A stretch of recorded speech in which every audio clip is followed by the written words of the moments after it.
No contexto de funcionamento do nosso organismo, quer dizer, a velocidade com que a nossa célula mantém todas as funções, né, e isso a gente dá o nome de metabolismo no nível celular, né, 75% do funcionamento do nosso organismo utiliza como fonte energética a gordura. Se a gente sair do repouso e começar a fazer algum tipo de movimento, conforme a intensidade da execução desses movimentos, é que a gente vai saber se a gente vai estar utilizando gordura para gerar energia, ou glicogênio, ou carboidrato, né? Ou muitas vezes o próprio aminoácido. Então existe um dito que a queima de gordura se inicia após 20 minutos das atividades de padrão aeróbico. Isso no passado, até certo ponto, tinha-se como verdade. Hoje em dia, com o avanço dos estudos, a gente sabe que é um grande mito e realmente, quer dizer, o funcionamento de grande parte do nosso organismo já é às custas de gordura. Só que o que acontece? Quando a gente começa a se exercitar, existe a produção de algumas substâncias que são oriundas do metabolismo, do metabólito, né, que chama. Então, se a gente utiliza o carboidrato para gerar energia, da utilização do carboidrato, a gente gera os lixos metabólicos. E o que acontece? Existe um equilíbrio entre a produção desses metabolitos, né, ou lixos metabólicos, e a remoção. E esse equilíbrio é que realmente vai dar o norte relacionado à fonte energética utilizada durante o nosso exercício. Se a gente perpetuar o esforço, a capacidade de remoção desses metabolitos torna-se inferior à produção deles, ou seja, a tendência é acumular essas substâncias. Na interação específica com o exercício, essas substâncias apresentam características ácidas. E o nosso metabolismo, frente a essa acidose metabólica, compensa através da ventilação, ou seja, hiperventilando. Tanto é que se a gente estiver exercitando ou caminhando numa intensidade acima da qual a gente esteja nessa zona de conforto entre produção e remoção, a tendência é o quê? É alterar o nosso padrão respiratório. Tanto é que no contexto coloquial, a intensidade na qual a gente sugere os pacientes a caminharem, quando a gente não tem nenhum método de monitorização, é o quê? É a intensidade na qual você consiga caminhar com o seu colega. A partir do momento que existe uma tendência a acúmulo desses metabolitos e o nosso organismo começa a compensar através da hiperventilação, e daí surge o termo, né, limiar anaeróbico, ou primeiro limiar, ou limiar aeróbico, conforme a literatura. Quando a gente está fazendo um teste cardiopulmonar, a gente consegue com precisão detectar a partir de qual frequência você teve a transição desse metabolismo. E o que acontece? A gente começa a hiperventilar, né, a aumentar a frequência respiratória, a ficar mais ofegante, exatamente no sentido de compensar o acúmulo dessas substâncias.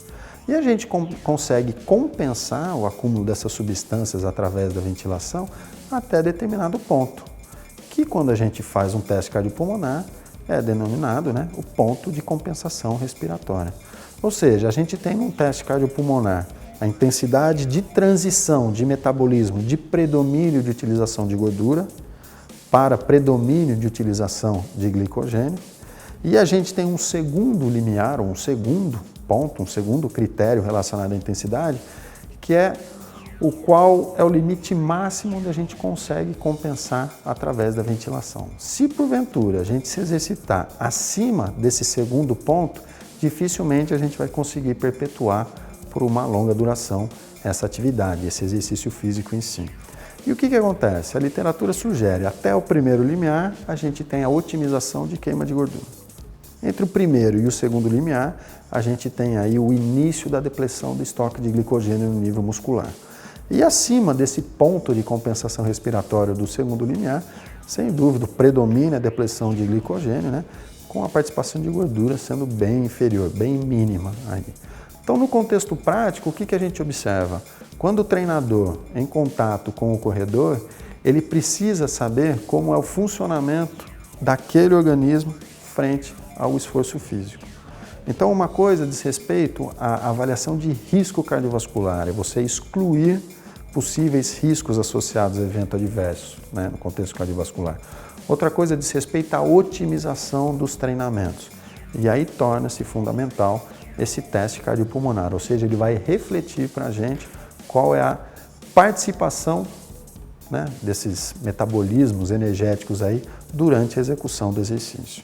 Quando a gente fala de teste cardiopulmonar, a literatura sugere um teste de 8 a 12 minutos de duração e por isso torna-se mandatório a melhor customização do protocolo conforme o perfil do indivíduo. E existe uma outra variável, principalmente nos exercícios de longa duração, como é meia maratona, maratonistas, até ultramaratona, né, ultramaratonistas, e aí a gente tem uma outra variável, que não é só a intensidade, como a gente observa em laboratório. Aí a gente tem a variável tempo, a gente tem a variável do próprio clima, umidade do ar, pressão, né, atmosférica, no sentido de oxigênio, qual a concentração de oxigênio ou não, e a altitude tem bastante influência nisso aí. Nesse contexto, os exercícios de longa duração, hoje em dia, a gente tem monitorizado através de um equipamento cardiopulmonar portátil. E aí eu consigo, exatamente com uma determinada exatidão, saber e evidenciar para esse atleta que através dessa determinada intensidade é na qual você vai conseguir prolongar ao máximo o seu esforço e inclusive a interação no contexto interdisciplinar com os possíveis aportes nutricionais, seja em relação ao padrão de hidratação necessário, ou seja, uma hidratação apenas com água, uma hidratação com eletrólitos, inclusive com a participação ou não de reposição energética, aí especificamente relacionada a carboidrato. Ou seja, a partir de que momento é interessante esse atleta ou esse indivíduo fisicamente ativo iniciar a reposição hídrica, a reposição energética e se realmente existe essa indicação.